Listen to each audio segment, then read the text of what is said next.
We're trying to make sure that you adopt hand washing as a habit, adopt it as a lifestyle, so nobody has to remind you that you need to wash your hands.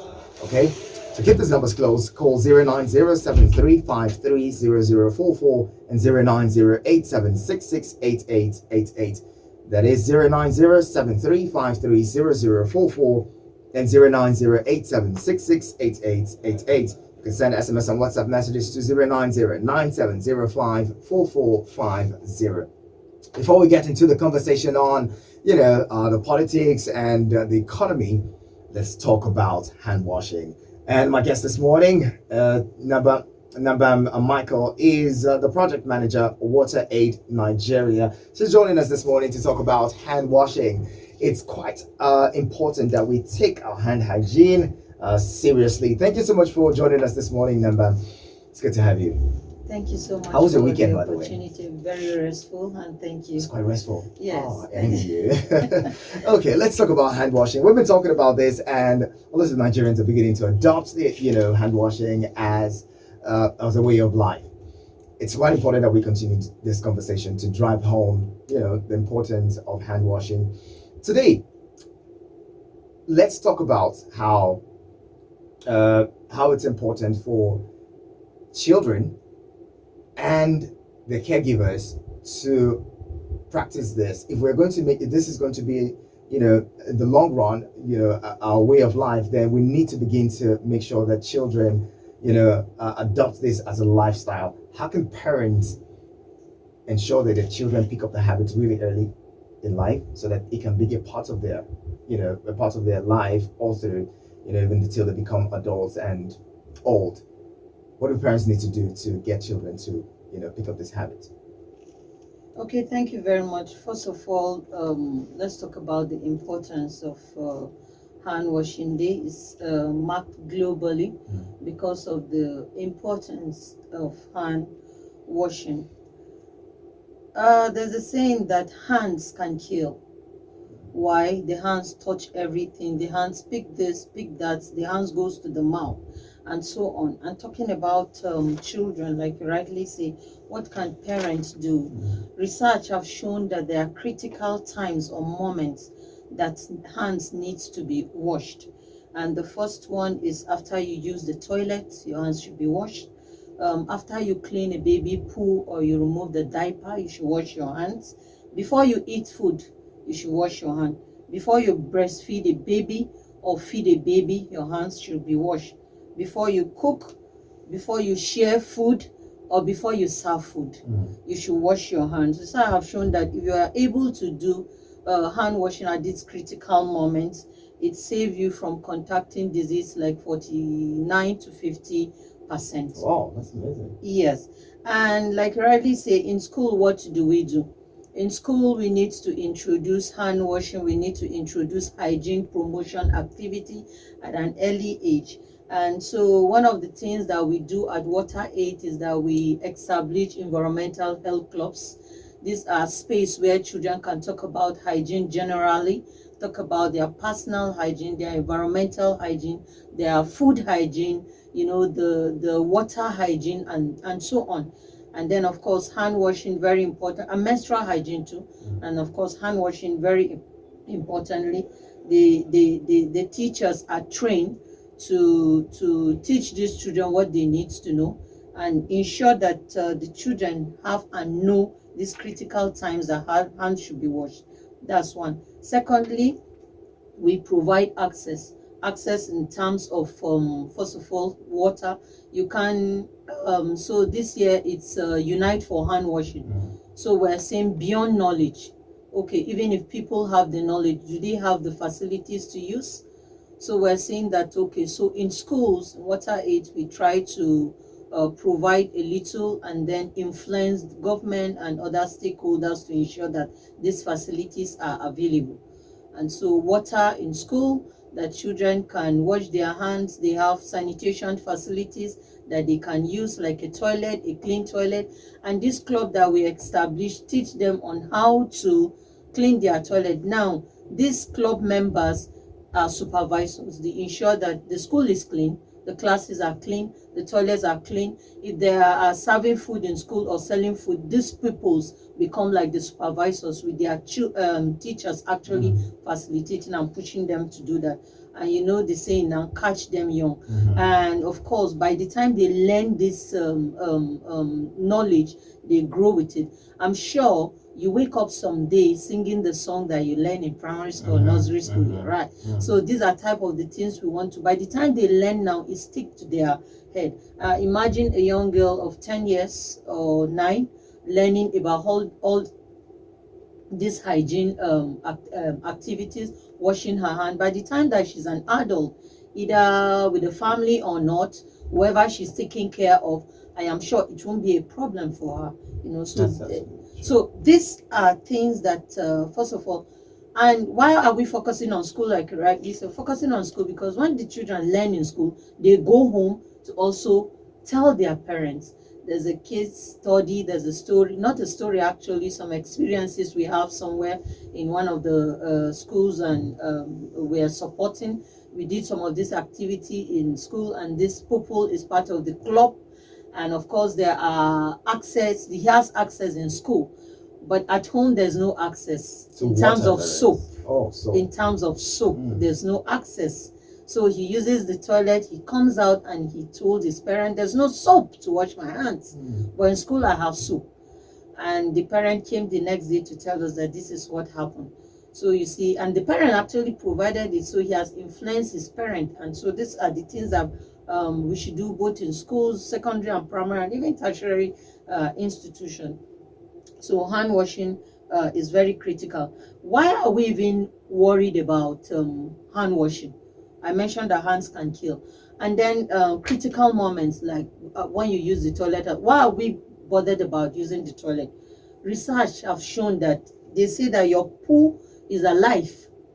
Your poo is alive. Also. So what that means is that in a gram of poo, defecation, let me use that one,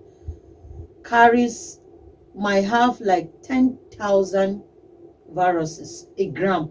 Just 1 gram. A gram of feces. Yes, gram 10, of feces. 10,000 virus. In that same gram, you have 10 million, actually, 10 million viruses, yes.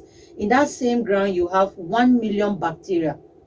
In that same gram, you have 1,000 parasites, parasite seeds. In that same gram, you have 100 parasite egg ready to go. So that means if you go use the toilet and your hands are not washed, you have billions of bacteria. You open the door, you go out there, you open another door, you go here, you touch this, you touch that. Another person who has not used the toilet will grab those bacteria. These are things that make either children or adults sick. And so this year's global hand washing says, unite for hand hygiene. This unity means it starts from individual before we go to groups. Let's take an office space, for example. If we unite, if we agree, that means everybody needs to take the responsibility of washing his or her hand with soap under running water, ensuring that, imagine if I use the toilet and for some reason I didn't wash my hands and I go out, you will come and open that door. Even if you don't open the toilet door, you open the office door. You will use the kitchen. I will go and touch utensils. I might even use your biro, and I'm, germs. Those things. So many things deposited there. And if you don't wash your hands for any reason too, you take this home, especially to the children. These are where issues around diarrhea comes. Diarrhea is the second killer of children, and these are things that can be treated. They say hand washing is the most effective way of keeping germs away from us and our children. Yes. You've spoken extensively about this, and I like it. I like the way that you've broken it down, that the ordinary person can understand why they need to wash their hands. Now, like you mentioned earlier, access is something. A lot of people want to do this thing, but they don't even have clean water enough to do this. Lots of people have water, but the water is not safe enough for them. I mean, the water also contains germs and all that stuff. Now, what is this what is the easiest way to purify water? Because back in the day, some years ago, we used to have something, water guard, that was taken to rural communities to purify their water and all. But these days, we don't see much of that. What's the easiest way to purify water? I'm asking you this because you're from Water Aid, and Okay. how are you helping people purify the water that they have, no matter how bad it is? Okay, so before we go into purifying water, I did want to say that there are people who are responsible for this. And like the topic says, unite for hand hygiene. We need everybody on ground. Apart from the office space and individual, we need the decision makers. We need the government to make policy around what should be done. Like you said, people should have clean water. So we should have a policy and guideline that say water should be provided, water should be treated at the what's it called now, Where whatever the board or the suppliers the from the suppliers. Thank source. you very Yeah. much. From the source, thank you Mm, very much. It should mm. be purified because we have professionals at that level. So there should be a guideline around who does that and when that should be done. And so academians too should come. The academy section should also come. They need to bring out also a guideline on how we need to teach this, how we need to put this, how it's supposed to be part of the curriculum. And also the researchers need to come up. The research institution needs to come up. What is happening in Lagos around hand washing might not be the same with what is happening in Sokoto around hand washing. So we need research to say, okay, in Sokoto, we are doing this thing and it's good. What do we need the people to keep doing it? And in Lagos, we are doing this is good. What do we need to encourage the people to do this? Or okay, we are not doing this, which is good. What do we need? So when you get a research and you get figures and say percentage of this, percentage of that, then it's easier for government or donors to say, okay, percentage of these people are not washing their hands because they do not have access. And so government come in, donors come in, private sectors come in, to say, okay, we are supporting to give water, we're supporting to give sanitation facilities and access generally. And the CSO too are part of this. Is the unite. Everybody needs to come. The civil society needs to come up. They need to come up because they remind the government of either their promises or what they need to do. They are also at the community level informing people and mobilizing and saying that okay, if people have access, what do? You need to own this thing. When you have access, do you need to wait for government? If for example you have a borehole, for example, and it's broken down because government gave you borehole, do you need to wait for government? People need to take ownership, and the civil society and government are out there. Everybody needs to unite and ensure that things are done well. Then the public health practitioners, okay, needs to come on ground. The reason why am not answering you directly on purifying water is that um it's there are professionals that are in charge of that. It's not everybody that needs to go and purify water. Yes, I know that there are instances where people are given water guard and some sort of things to ensure that their water is clean. But then the due process is that okay, whoever is in responsible to provide water is expected to provide clean water. And for example, if a borehole, I keep giving example for with a borehole. If a borehole is supposed to be drilled, there are guidelines and due process you follow. And when all these processes are followed, the water is actually crystal clean for use. But if for any reason there's a problem, there are professional reason why we don't want to talk about people purifying water with water guard or alum or so and some other things is that you need some kind of measurement. If you do it the wrong way, it's a problem. If you put too much of the substance, is a problem. You put too small, is a problem. So we discourage people from doing that except if there are professionals around there. Okay, so me, I'm a public health practitioner and not a water specialist, so I won't want to go into that. But then the most important thing is that there are professionals who need to do that. And so if, for example, in a community, there's a problem, they think that their well needs to be purified also, they are professionals. First of all, they will tell them to ensure that the well is protected. It has cover, the drawing, the fascia is clean and so on. And the professionals come, with chlorine and measure it and treat the water, leave it for some time before they come back and say, okay, people can use the water. And so we discourage people from purifying their water themselves because of the chemical mixture and the all the measurement they need to do. Very interesting. So now you know. Don't go about trying to purify water if you don't know about it. Leave it to the professionals to do quite important stuff. Now we're still talking about hand washing and how important it is. My guest again is Nambam Michael. She is a project manager at Water Aid Nigeria. She's talking with us about hand washing. It's quite important. We cannot overemphasize the importance of washing the hands. You just heard it. The hands can kill, and you need to make sure that your hands are safe at all times. There are many points that you can contract stuff, and you may not even know it. You can just pick up germs and pick up diseases by just touching the doorknob or even touching the surface of a table. So please, as much as you can, constantly wash your hands. I'm going to bring in callers 09073 530044 and 09087668888. If you have questions or comments to make, let's hear you. Hello, good morning. Good morning, Paul. Good to have you. How are you? I wish you the same. Good morning to your guest. Good morning. Yeah, can you hear? We can hear you, Paul. Go ahead. Hello? Paul, let's hear you. Okay. Yeah, my friend, you see, your guest has spoken well this morning. I want to say what you see. There's this saying that everybody wants to go to heaven, but no one wants to die. I see this as something that is doable, but the public enlightenment campaign needs to be sustained and needs to be done rightly and needs to be increased.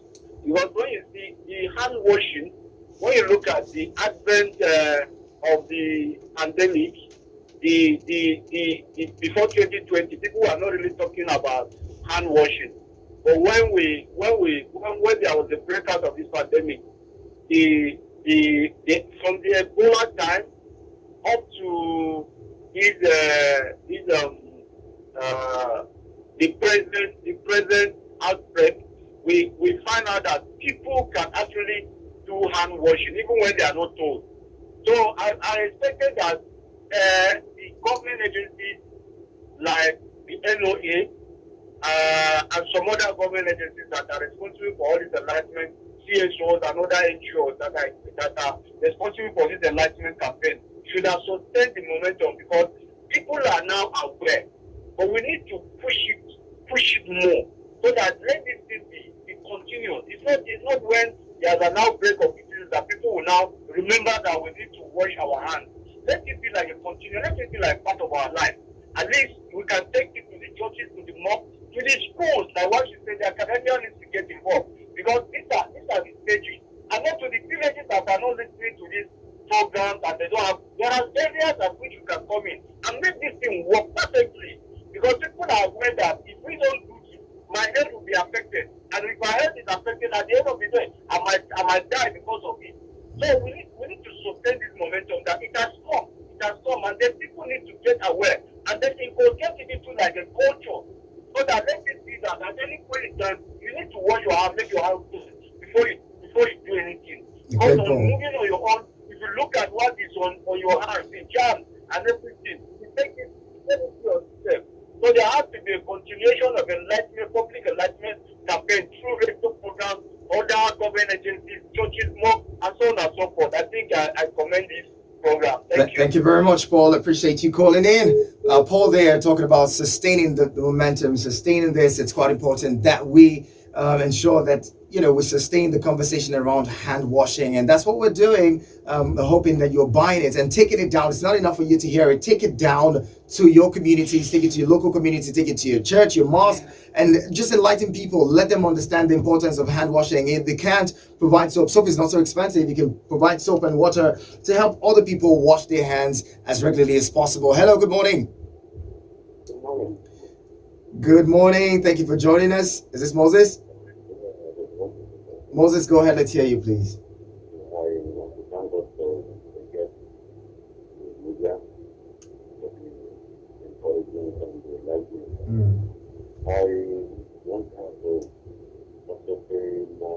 washing and this common thing that might be found in North Africa, especially in Europe, where we have contact with a Naira note.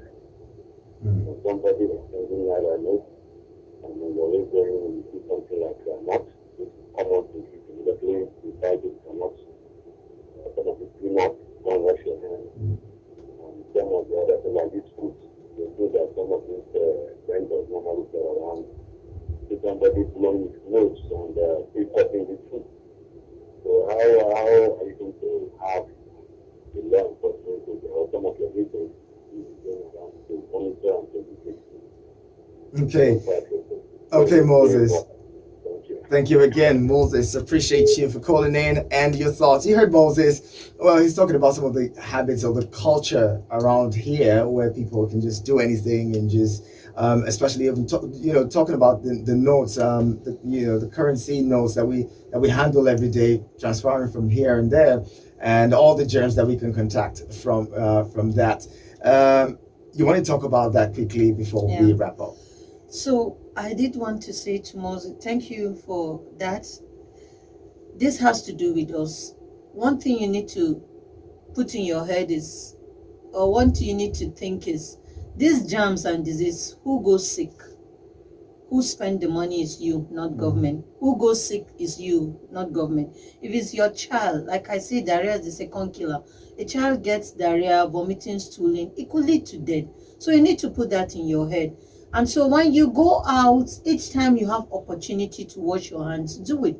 As soon as you come into the house, somehow, for me personally, each time I come into the house, I try to wash my hands before I start playing with my kids and all that. So everybody should do that, not even just coming. If you are wherever you are and you have opportunity to wash your hands, wash them, because it's not about you, it's about the next person too. It's not about I'm washing my hand, it's not my business. You don't know what the person you are shaking has carried. You don't know what the person you are hugging has carried. So wash your hand all the time, not even after toilet or all those critical moments that I talk about. Every time you need to wash your hands. We can't go around holding people. Government cannot go around holding people and say, no, wash your hand before you touch this naira note. You already know that the notes go around. You already know that 1,001 germs on them. So at your own part, what can you do to keep yourself safe? These are things that you ask yourself, and it's simple. Wash your hands at all time. Government will not be able to go around arrest everybody that doesn't wash their hands. No. And then remember, this hygiene thing is a personal thing. You, like I mentioned it earlier, who suffers this? Is it the government? It's you. It comes back to you and your family. And it's very unfair to go around the whole place, touch whatever, go to, and then you come back home bringing disease or germs to your family. It's not fair. It's not fair. While you're doing this, again, don't forget, take it back home and take it to everybody. Start from home. They say charity begins at home. Teach your children that they need to wash their hands. Children play a lot. I'll also give you one more minute as we are wrapping up now. What's your final word? Okay, so my final word is that lack of hand washing could lead to so many things. Children get sick, they lost school days, they will not go to school. You know what that means. You will lose money because you take money to the hospital. You will lose time for productive activity, and that means it goes into poverty cycle. You're spending money every day, and no income, no time for productive activity. You're getting poorer every day. It's not supposed to be like that. So hand washing can save a lot. It can go a long way. So my last word is that it's about you, the individual. Wash your hands at every time, especially the critical moments we talk about. Number Michael, project manager, Water Aid Nigeria. Thank you so much for talking with us. It's been a very, very educational one. Thanks for and the we hope opportunity. that people will take all this and then run with it, and it will become a part of our daily lives. Appreciate you so much for coming in.